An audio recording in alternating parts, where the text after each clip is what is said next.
Hey there, I just wanted to drop by and spread the news that Andrew Tate, in addition to being a vile misogynist, alleged sex trafficker, scammer, and all round fascist scumbag, has outed himself as a neo Nazi. That's not even an exaggeration because he is spending his, hopefully, last days outside of a prison cell, doing a little bit of Holocaust denial here and wondering whether the Nazis really were the bad guys there. Just totally normal stuff, in case you weren't convinced by now what a vile piece of shit he is. On January 24th, 2024, Tate tweeted, "This wall of crap," which Elon Musk's platform Twitter.com kindly showed to people 8.2 million times. If you can trust the numbers provided by Twitter, that is. The tweet said, quote, "If they lied to us about Gaza and Israel, and lied to us about Ukraine, and lied to us about Libya and Syria and Iraq, and lied to us about Vietnam, and lied to us about Korea, if they lied to us about every single war and why it really happened and who the good guys and bad guys were, do you think they lied about World War II? History is written by the victors. I'm just asking a very simple question. Do you think the version they've told you is the truth? Considering World War II was such a large cultural event, it's still used to this day to psyop the populace. Bad guy equals Nazi? I think you should at least understand why the war really happened." End quote. Oh boy, there's a lot to unpack here, isn't there? In fact, we need to talk about 4 different topics to fully analyze this train wreck of a thought and come to some kind of conclusion about Andrew Tate and, more importantly, about what draws people to neo-Nazism in the first place. First, we'll talk about conspiracism and its rhetoric. Second, we'll talk about the relationship between fascism, conspiracism, and contrarianism. Third, we'll talk about whether history is truly written by the victors. Fourth, and finally, we'll talk about neo-Nazism and Holocaust denial.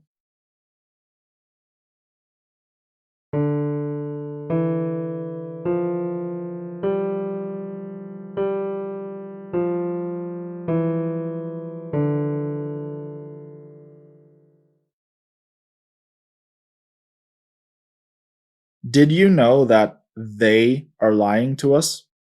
Who's they, you ask? It's them. The ones who are lying to us. Whoever I don't like, whoever you don't like, whoever, them. Okay, the point is that the first thing you should do when you hear people fearmonger over how they are doing this or that is ask yourself, who is they? Because that's not always clear, and there isn't even always an answer to the question, as they is often used in a conspiratorial sense to gesture toward something nefarious without having to explain what or who that something is. And that's exactly how Andrew Tate used the word here, vague gesturing toward an empty stand in for the enemy, whatever group or groups he and the people he's speaking to don't like. Doesn't really matter who, and it can change from moment to moment depending on which narrative is being pushed, or which group of people is being placed in the crosshairs. Whatever is more convenient at the time. Really, this is the beauty of conspiratorial rhetoric. It is extremely vague by design. That's because conspiracism is antithetical to reality, non falsifiable, and quite chaotic and erratic. There are common themes, but no well thought out common mythology that can be properly explained. And there doesn't need to be, because the conspiracism is not itself the point, but a tool to serve an underlying ideology. Conspiracism constantly changes shape to help explain and justify this underlying ideology, which itself exists as a way to address foundational anxieties. Take, for example, the anti-feminism that Andrew Tate propagates to the incels that eat up his every word. The foundational anxiety of these incels is that they are not able to get women, or at least they've convinced themselves that they can't. This anxiety manifests in a patriarchal and misogynist ideology that seeks to undo feminism, which it claims is corrupting women, especially Western women. This ideology is an irrational insecurity and self hatred projected onto women by incels. There obviously isn't any factual basis to claim women are corrupted, as if that's even a thing a human being can be. To explain and justify this ideology, incels believe in a number of conspiracy theories and adjacent narratives. For example, the belief that 20% of men are getting 80% of women because these men have such high sexual marketplace value that women just can't help themselves. And the belief that it is out of the incels' hands whether they are successful with women. Their agency is meaningless, because women as a group are nefariously gatekeeping sex as a way to gain power over men.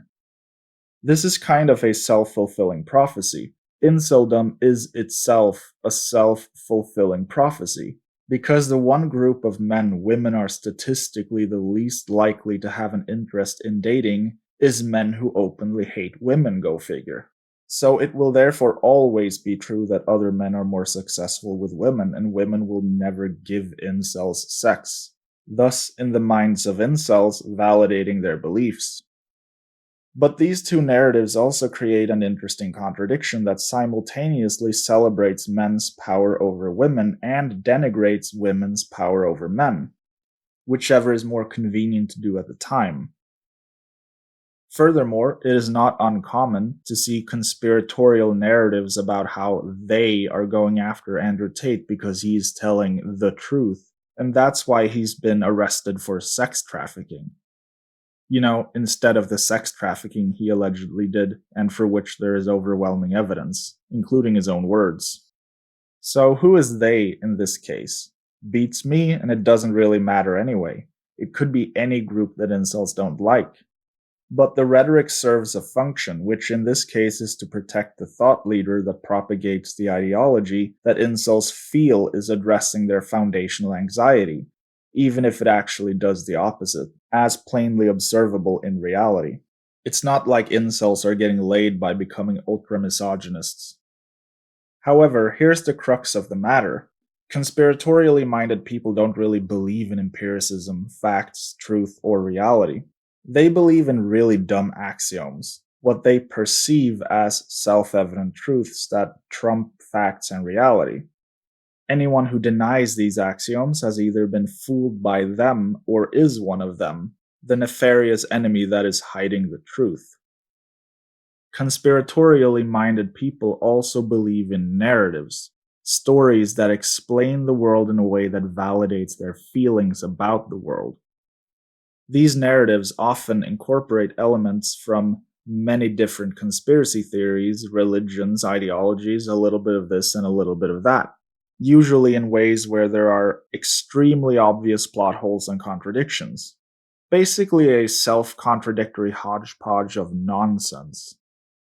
In one way, conspiracy nuts are remarkably similar to each other and incredibly predictable because their beliefs are based on the same reactionary emotional irrationality.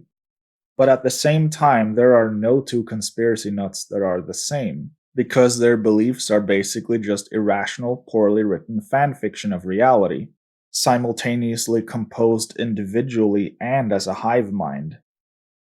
It's hard to describe, but conspiracism turns into such a web of lies, propaganda, and psychosis that no human being can keep it all straight.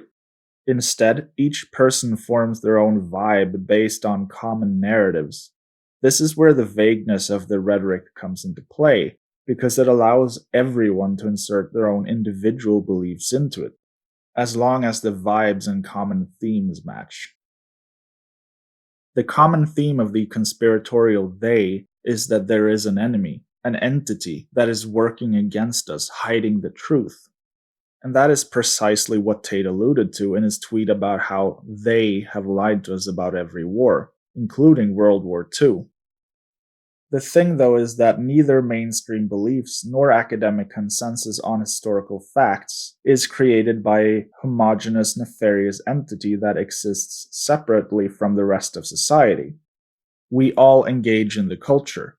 The only way the conspiratorial they nonsense works is if you actually believe that historians, experts, journalists, politicians, and a whole host of other people are all in cahoots, Millions of people from hundreds of countries, all secretly and maliciously participating in the world's largest conspiracy, across national, cultural, linguistic, socioeconomic, and geopolitical boundaries, all without any paper trails or whistleblowers. If you genuinely believe that, what are you even doing? Donate that smooth brain of yours to medical science and call it a day, honestly. The conspiratorial they is the amalgamation of many, many thousands or even millions of people into a vague, homogeneous, nefarious blob that fulfills that essential purpose in any conspiracy theory of providing an antagonist as well as an explanation for why it doesn't line up with reality. It's because the enemy is keeping the truth from you with their overwhelming influence, and they do so because they're scared of the truth, because the truth would destroy them. This, by the way, is literally a defining trait of fascism, the construction of an external as well as internal enemy that is simultaneously overwhelmingly powerful and pathetically weak. To the Nazis, that enemy was the international Jewry. And let's be honest here about what conspiracism like this usually leads to. The weight of Nazism's unfortunate pioneering successes in the 30s and 40s of painting an entire ethnic group as the faces behind the faceless they and implementing a final solution has created a deep dark pit into which all other conspiracy theories flow. This is why conspiracy theories almost inevitably descend into neo-Nazism, or at the very least something adjacent to neo-Nazism, because the Nazis made Jewish people the archetype of the conspiratorial they. That's why conspiracism is much more common on the right and tends to produce far-right extremism no matter the origin point. Two examples that come to mind are Russell Brand and Jimmy Dore, who started out nominally on the left, but have through anti-vax conspiracism adopted a lot of extreme right narratives and positions, to the point where their audiences are comprised mostly of far-right conspiracy nuts. To tie this to the core topic of the video, however, it makes you wonder why Andrew Tate chooses to question specifically the truth about World War II and, by extension, the Holocaust, of which Jewish people were the primary victims. Because if you read the tweet and think about the way it is structured, the main argument he's making is about doubting the narrative about World War II and whether the Nazis actually were bad. Everything else in his argument was just lead up to that point. And Tate has had a long history of not just reactionary sentiments, but conspiracism. He's long talked about the Matrix and how we're living a lie, and he's tied this to his psychotic commentary on how to be a real man and his utterly vile views on women. His bent of fascist conspiracism wasn't primarily about race wars or fear-mongering about Jewish people. It was more focused on anti-feminism and the perceived corruption of women. Yet here we are. He has followed the grooves carved out by the Nazis all the way to the hollow heart beating at the very center of conspiracism, casting the Jew in the role of ideological enemy.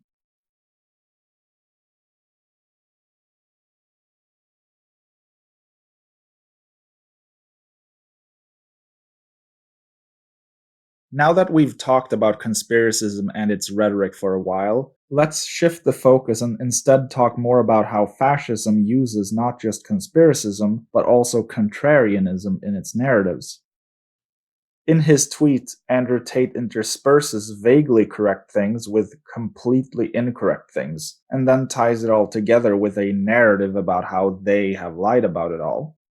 He lists a bunch of wars as if they're all black and white conflicts with simple good and bad guys, and as if the mainstream narrative about all of these conflicts has been not just fully wrong, but also unanimous, with absolutely no discord or disagreement.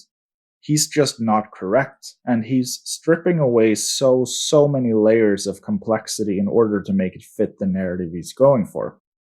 An easy example to illustrate what I mean is the Iraq War. Was the mainstream narrative about the Iraq War incorrect, as Andrew Tate alleges? At the time when the US was whipped up into a bloodthirsty frenzy after 9/11, yes, it was incorrect. And a massive amount of blame for this should be placed on Dick Cheney and George W. Bush, neither of whom is in government today. They, these two individuals, lied about weapons of mass destruction and who was even to blame for 9/11. And many people in the media did not do their job when they regurgitated these lies. But as these facts came to light, the mainstream narrative about the war changed, and the consensus is kind of the opposite today of what it was originally. It was an unjust invasion and occupation.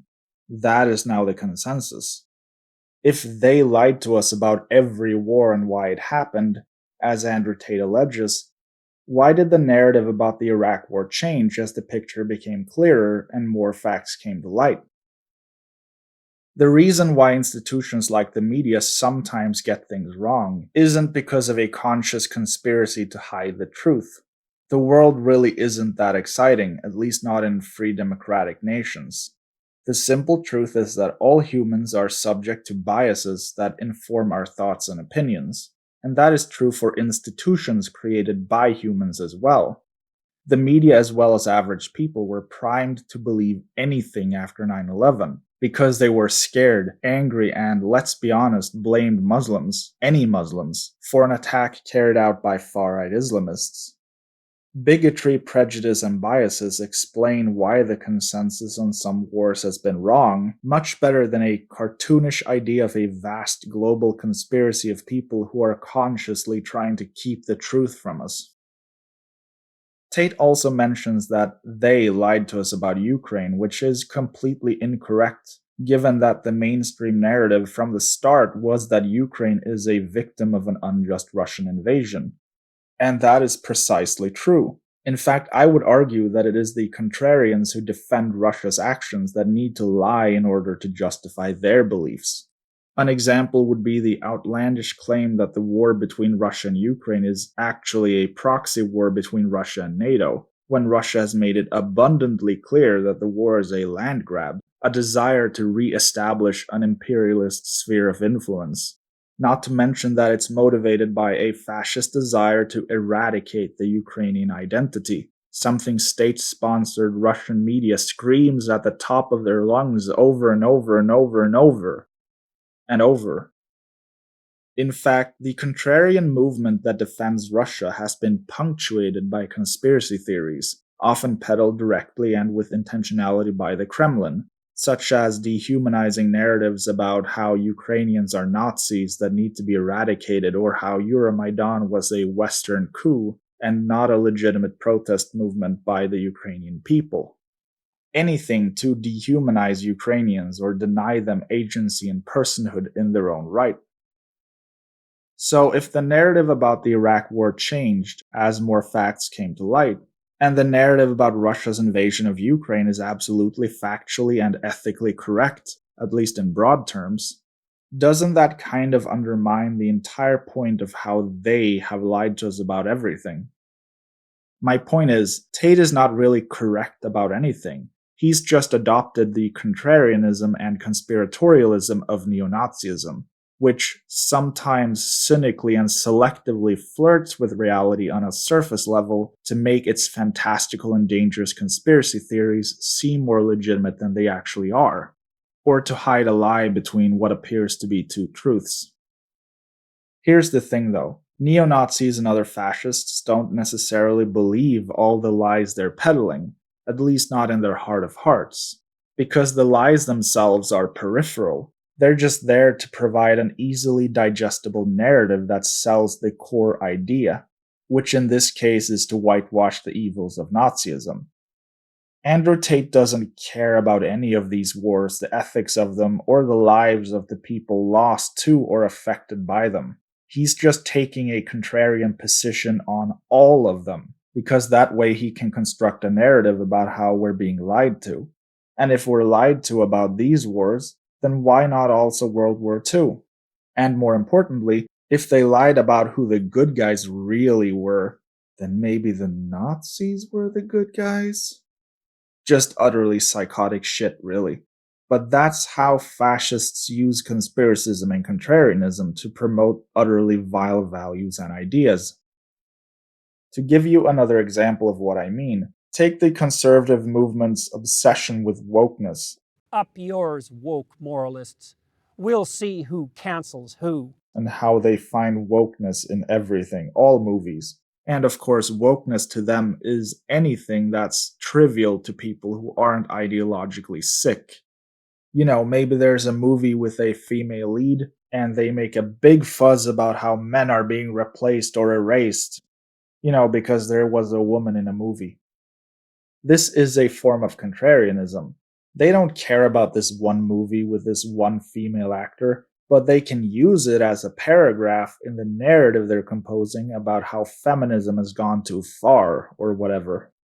Any other day, they might be celebrating Gina Carano as the lead actor in a new Daily Wire movie, not because they suddenly are okay with women being given equal space to men, but because it fits the narrative they're writing, and creates a juxtaposition between them and the mainstream culture that has become more and more feminist, yet pushed Carano away for her blatant bigotry.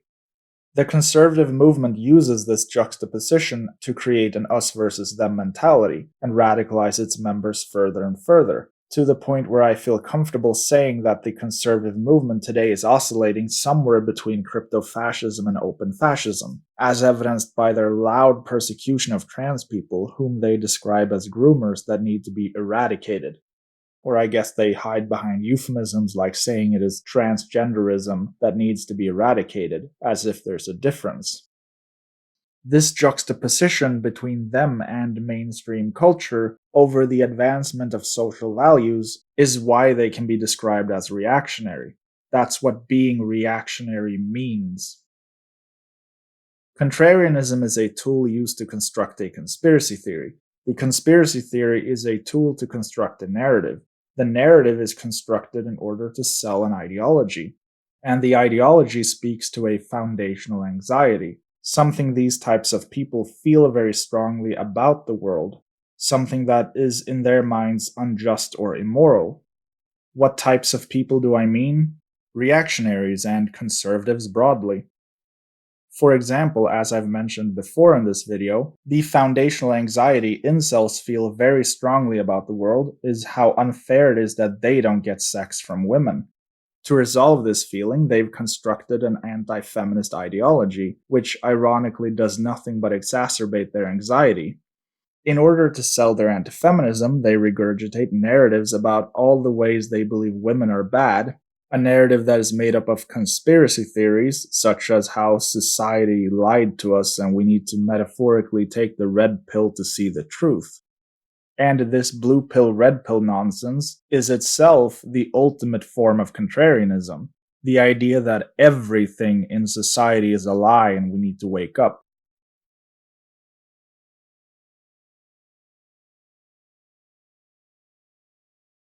Now that we've sufficiently talked about how cringe conspiracism, contrarianism, and fascism are, let's move on to the next topic, which is a question. Is history really written by the victors? I'm sure you've heard at least once in your life the popular adage that history is written by the victors. If nothing else, you just heard it here because Andrew Tate used it as a pretext for his neo-Nazi propaganda. These are 6 short words that tell a profound truth about how we perceive history. Or do they? There is some obvious truth in the saying, but people take it much too literally. If we look at Wiktionary, it is described in the following way.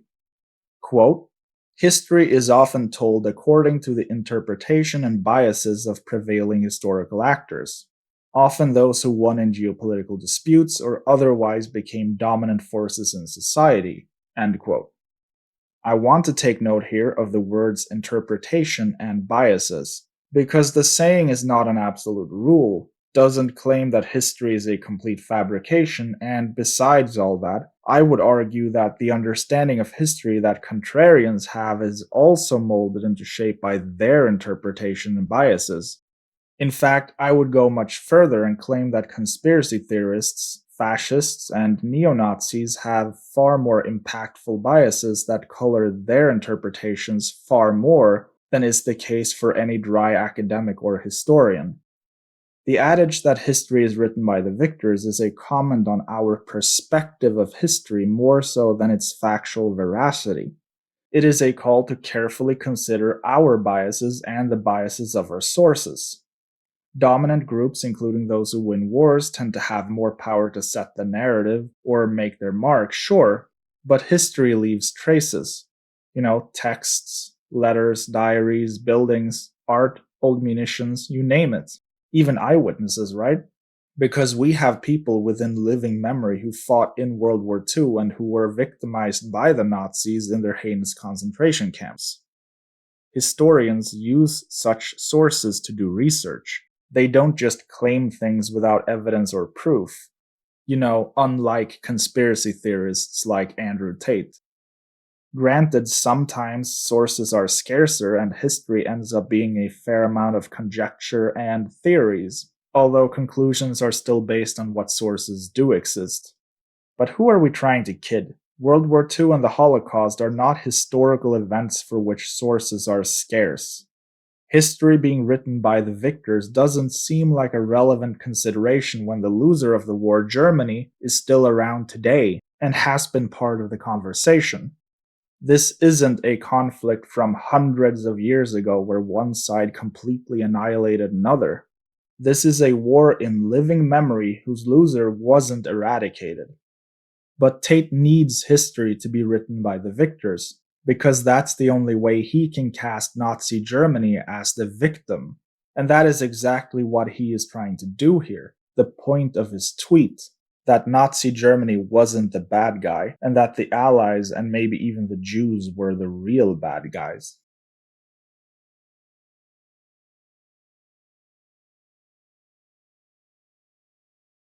This brings us to the Holocaust denial Andrew Tate is doing here. The reason I firmly believe that he's dipping his toes, or plunging face first, into neo-Nazism. Oh, I'm sorry. Let's talk about how Andrew Tate is just asking a very simple question.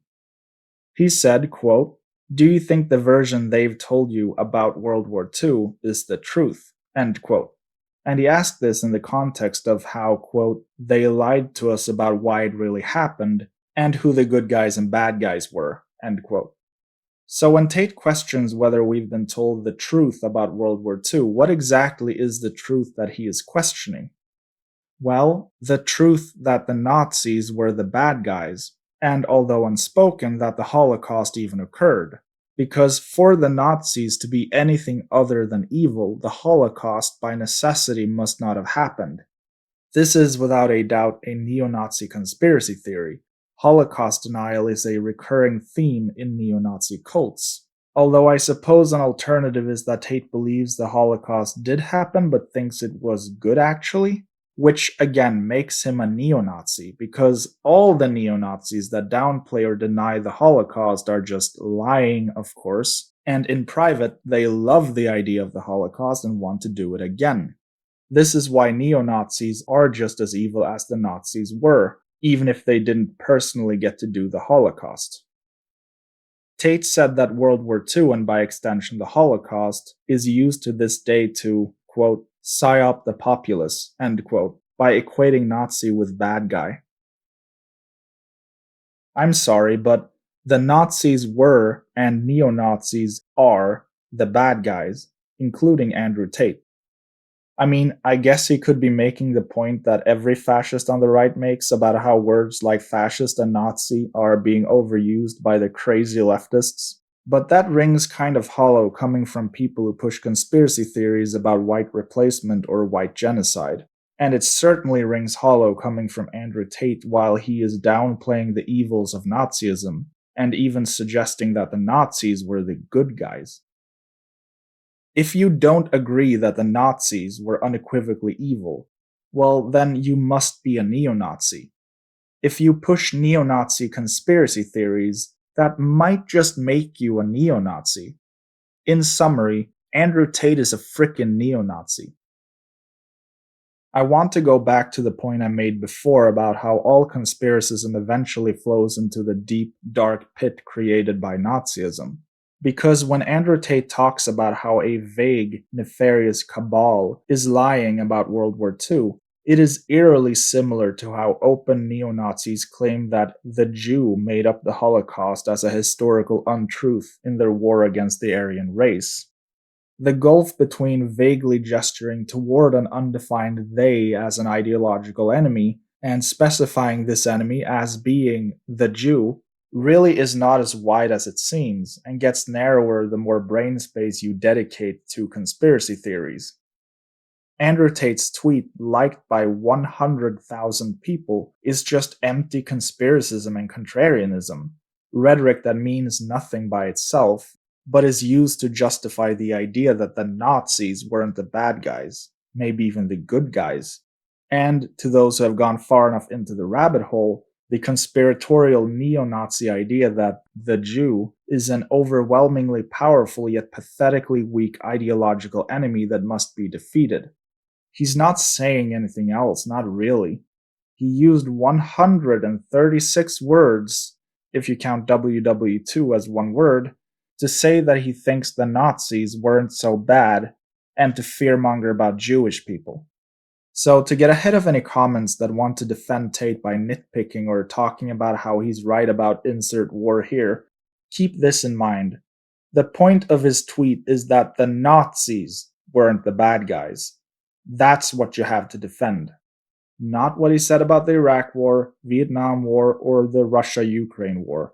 And certainly not what he said about Israel's bombing campaign of Gazan children, which the ICJ thinks plausibly might amount to genocide, and I do think is genocide, because the actions of the State of Israel are certainly not a pretext that can be used to justify anti-Semitism or neo-Nazism.